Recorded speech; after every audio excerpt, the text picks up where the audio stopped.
Hey guys, I'm Simeon Panda and welcome to my channel. I'm actually excited to do this video today. Reason being is because in order to prepare for it, it took a lot of reflection, and it was reflection on my entire time of training, because that's what this video is about.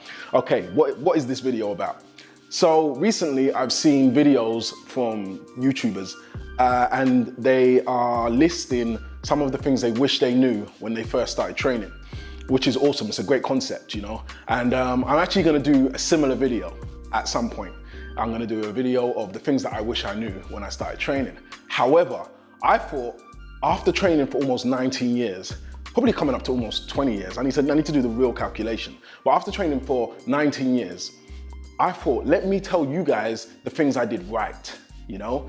Let me tell you what, after reflecting on my whole 19 years of training, what did I get right at the beginning that has led to me being able to present to you guys my physique and, you know, help you guys with exercises and tips and try and be an inspiration for you guys. Like, what has led to that? What are the positives, things that I had over the years that I've been training that I can share with you, you know, rather than tell you my mistakes, which we'll do at another date.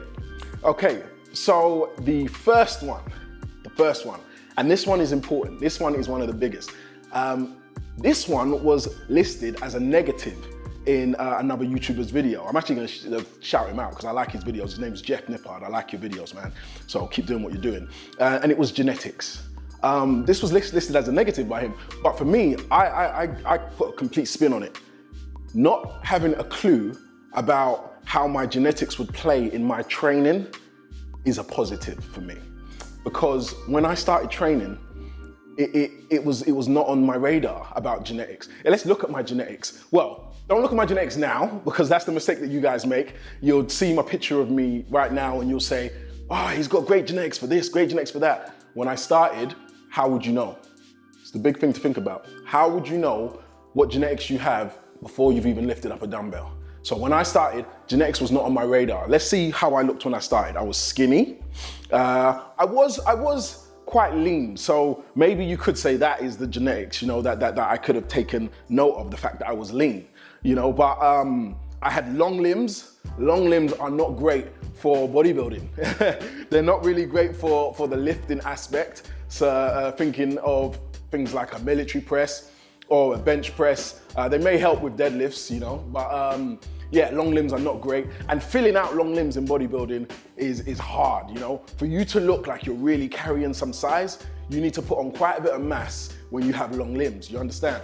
So genetics was not on my radar, you know. I just, you know, it was not something I considered. So it's gonna link into some of my other points, you know. In fact, a lot of the things that I'm gonna say today are all kind of intertwined, but I'm still gonna keep them separate. But not knowing my genetics or how my genetics would play in bodybuilding is a positive for me, because it just wasn't something I considered. I just trained, I just lived, you know. It says it on my wrist. I just lived, and it meant that, you know, there were no considerations that I made. I just got on with the job, enjoyed it. Okay, the second thing is not having a goal physique. Now, you can obviously look at that from two different ways. You know, a lot of you guys have goal physiques. You want to look like maybe your favorite influencer or your favorite YouTuber. Back when I started, there was no YouTube. Like literally, YouTube didn't exist. Facebook didn't exist when I started lifting. You know, so I had no goal physique. I started training and fell in love with it, you know, which is gonna be another point that I'm gonna get onto, but no goal physique. So why is that a positive? It meant that I wasn't looking at someone else and wanting to copy them, like directly, verbatim, everything that they did. You know, it meant that I was more conscious of my own progression, you know. I used to train in front of a mirror, you know, at home. So I was just focused on me. That's all that was important, just me and what I'm doing, you know? So I didn't have any people to look to and say, I wanna look like that, or I wanna look like this. And I was able to then just focus on me and be proud of my progression, you know? Which meant that I didn't look at someone else's physique and then look in the mirror and go, oh, damn, man, you know, I don't match up. Match up to who? I was only matching up to myself in the mirror and and the improvements I was making, you know? I've said this before in a different video that after a few years of training, I remember one of my brother's friends came round, saw me, I think I had a top off, I'd just been training, and he was like, damn, like, your brother's looking like awesome, man. And before that, I'd not even considered how I was looking, because for me, I love training, always have. And back then, when I started doing it, it was just the feeling that I was going with. I like the feeling of training. Like every time I pumped a dumbbell, it made me feel good, you know? So I hadn't even considered the effect that the weightlifting was having on my physique. It was the recognition from my brother's friend that said to, you know, your brother is looking good. And I was like, oh, wow, awesome. And again, how does that relate? It meant like, you know, I wasn't looking at anyone else to say, oh, you know, I've put on a bit of size on my arms, but damn, look at his arms, you know, or you know, things like that. So that was a great positive for me. It kept me focused on my own goals. Okay, this one ties perfectly into the second, and it is, I didn't have any influences, none whatsoever, because I was training at home, you know? So as I said to you guys, I had no goal physique. So that was, you know, no goal physique as in looking on Instagram didn't exist, YouTube, etc., Facebook didn't exist. So no goal physique in mind. But then I also didn't have anyone standing to my left or right when I was training, because I trained at home. For those of you that don't know, I trained at home for like, I think it's about 6 years. So when I was training, as I said before, I was just focused on my own progression, you know? And that was awesome for me, because it meant that I could learn and build a foundation and get a complete understanding of how my training affected my body, you know? And it meant that I would dedicate enough time to a specific routine to get the benefits from it and to see how effective it was before moving on. When you're in the gym, you're gonna see people doing all sorts. And you might be getting progression from what you're doing, but then all of a sudden, someone walks into the gym and happens to be lifting more than you, and you think, maybe I need to switch up my technique or my routine to do what he's doing or she's doing because they look a certain way. They might be well ahead of you, you know? But like I said to you guys, when I trained at home, I had no influences, so I could just keep doing what I was doing, take my time, learn my body, learn the exercises and you know, correct myself as I went on. And yeah, it just meant that I was able to give adequate time to testing routines, you know, because a lot of people, where they fail is they chop and change. You know, you see this guy doing this routine, damn, I need to switch my routine. You start doing that for 2 weeks. 3 weeks later, 2 weeks later, you speak to someone else and they say, oh no, you shouldn't be doing that, you should be doing this, and then you change again. You're in the gym and you see, you know, someone bench pressing a certain weight and you think, oh, well, he does 10 sets, I need to do 10 sets. Now, I'm not saying you can't learn from people. Of course you can learn from people, but I'm talking about my foundations. These are the foundations, and these foundations have lent themselves to everything I do today, you know? So as much as I could change my routine now, I started with the foundations and I had confidence in my own structure of training, my own routines, because I had no influences at the beginning. So that's another positive from my list. Okay, this one is one I have been banging on about from the beginning, and I've been doing it from the beginning. Consistency. I've been consistent from the very start. You know, consistency is something I had in the bag from the get-go. From the first time I picked up a dumbbell, I had consistency nailed. And it was because of the love of it. I love lifting. I'll say it to the cows come home. I love lifting. So for me, lifting was something I wanted to do. You know, it's something I would look forward to. If you think back to when you were younger and used to play video games, you wanted to do that. You couldn't wait to do that. So when you finish school, you want to get home and you want to play video games. That's how I felt about gym my whole life. You know, I can't wait to have my session. You know, and I've done that from the beginning. Now, consistency, I don't need to tell you twice how important that is in everything that you do. You know, and it's something I've just had right. It's like and the reason, again, is because I enjoyed it. So how can I get you guys to be consistent? Because it's something that you guys are always messaging me about. How do I remain consistent? How do I stay motivated? It's a difficult one for me because I'm coming from a position of loving what I do. So, and I know a lot of you don't necessarily love training, you know, each to their own. You know, some of you are training because you literally have that specific goal. I want to build muscle. It is the only reason I am there. I want to lose fat. That is the only reason I am there. I want to build my glutes. That's the only reason that I train. For me, I train because I love training. I enjoy the act of lifting, you know? So that has been the reason why I've been able to be consistent at it. How can I get you guys to be consistent at it? Well, there's two ways to look at it. Firstly, you could either make sure that you're doing something you enjoy. You know, try and find a way or structure or routine, exercises that you enjoy doing. If it just so happens that lifting is never going to be something you enjoy, then take it on the chin and do it because you know that you have a goal that you want to achieve. Be consistent for that. Be consistent for yourself. Self-belief, you know, believe that you can achieve something, and you're only going to be able to do it if you stay consistent. Keep that in mind, and then just keep going, whether you enjoy it or not. You've got that goal, you need to achieve it, you keep going. But consistency is crucial, critical, imperative. It's something you need to have. And with consistency, what follows very closely is patience. You can be consistent as you like, but you need to be patient and wait it out, work, just keep working. And your goals, you'll achieve your goals. I guarantee you that you will achieve your goals if you are patient. Patience is something that really does mess up most people in regards to them achieving their goal, because you want it yesterday. You know, you want it like, I want it now, I want it now. And patience lends itself to one of the points that I mentioned earlier about chopping and changing your routine. You get impatient, you know, I want it now, I want it now. Guys, I get a lot of messages from you, and the first thing that you say is, I've been doing X and it hasn't been working. And then I say to you, say for example, someone says, I've been training my chest like diligently with a specific routine and I'm not getting any stronger. I ask you, how like, have you had any strength gains? You say yes. How much strength gains have you had? You say X, Y, Z. And normally, like 99% of the time frame that you give me is so short. It's so short. You're talking like you change your routine and it's only been working for like, you've only been doing it for like 2 weeks and you haven't got the strength gains in 2 weeks. Guys, be patient. I'm in this for 19 years so far. You know, I'm easy. Like I'm relaxed with this. Like it will come. I guarantee you it will come. So be patient and just keep working hard.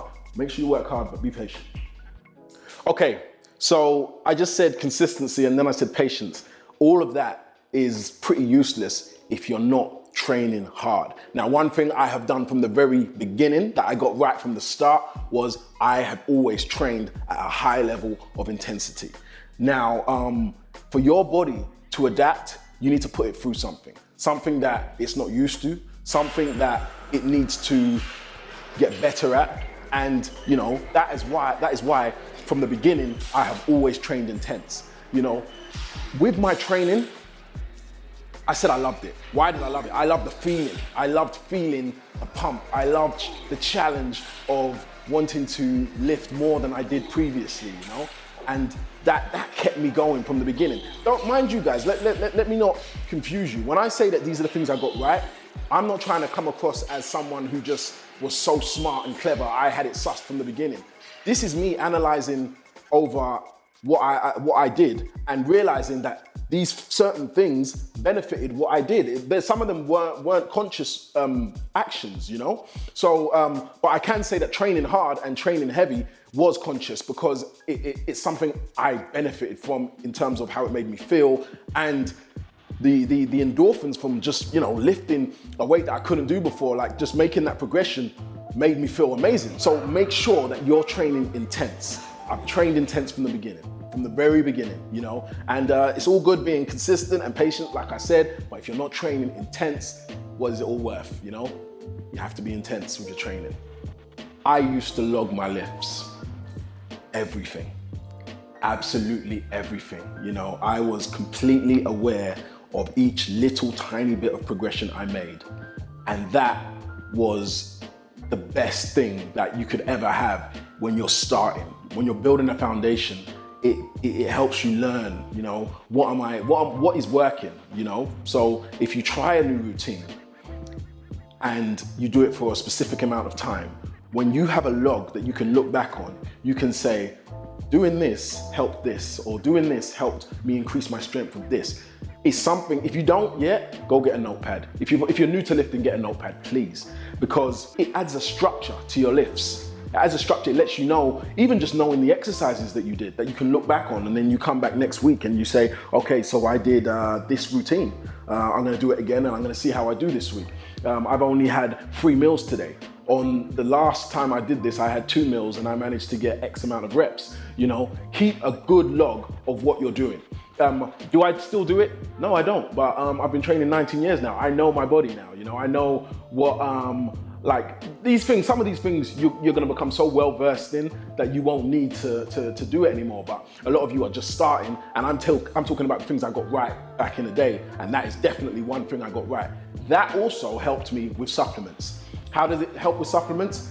I used to, when I started taking supplements, I was able to judge that without the creatine, my strength was this. With the creatine, my strength was this. When I used HMB, my strength went from this to this. I got more reps on this, you know, so, and literally you just look back at your log. You look back at your log and it has your numbers. It has the numbers of reps you got for literally whatever you put, whether it's a bench press, whether it's a squat, how the weight, the reps. Now you don't have to log every single exercise. I mean, I couldn't care less how many forearm curls I can do, you know, but the important ones are gonna be something that you can look back on as the years go on and you make your progression. So please keep a log of your lifts. It's something I did, and it definitely helped me in many ways. Keep a log of your lifts. So this 8th one though is very important. If you want to build a great physique, a competition ready physique, a complete physique, you need to know what you're working with. You need to learn your anatomy. Now guys, this is something I got right. Not at the beginning, right at the beginning. It took a few years before I got this one right. And I was very fortunate. Now, it's probably something I wouldn't necessarily have done had I not gone into the fitness industry, into the fitness profession. And how did I learn my anatomy? Well, you know, I trained to be a PT. Like, this is years ago. I'm talking over a decade ago. I trained to be a PT, and we learned everything. We learned nutrition, we learned anatomy, and I happened to buy a very awesome book that I've told you guys about, and I will continue to endorse it as much as I can because it is a game changer. It was a game changer for me, and it will be a game changer for you. It was Lawrence Delavia, I hope I haven't butchered your name, Strength Training Anatomy.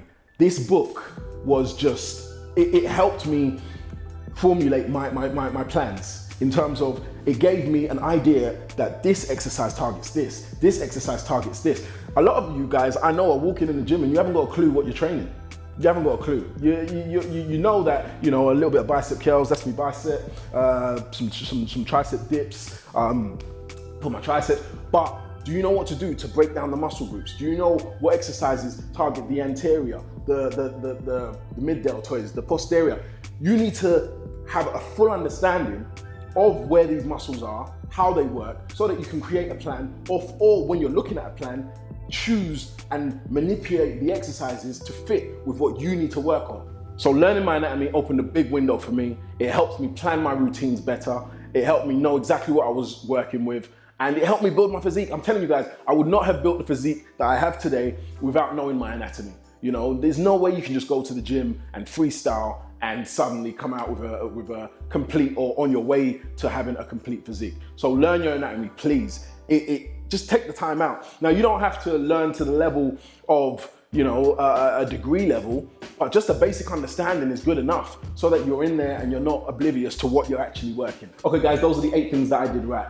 And like I said to you guys, I wanted to keep this video positive. You know, I've been training 20 years almost, and there's so much things that I did that have contributed to me being in this position. You know, things that have benefited me, and I wanted to give you the good stuff, the positives. I will at a later date give you the negatives. You know, I'll maybe do 5 to 10 things that I did wrong. But with this video, I just want to let you guys know what I did right that got me my physique. You know, the things that I did well, you know, and hopefully you guys can take them on board and work with those.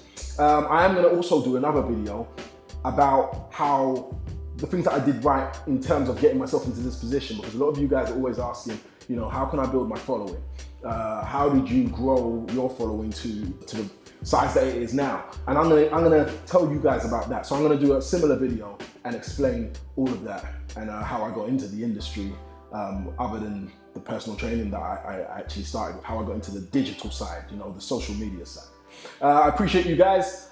Thanks for following, and new videos coming soon. Subscribe. Peace out.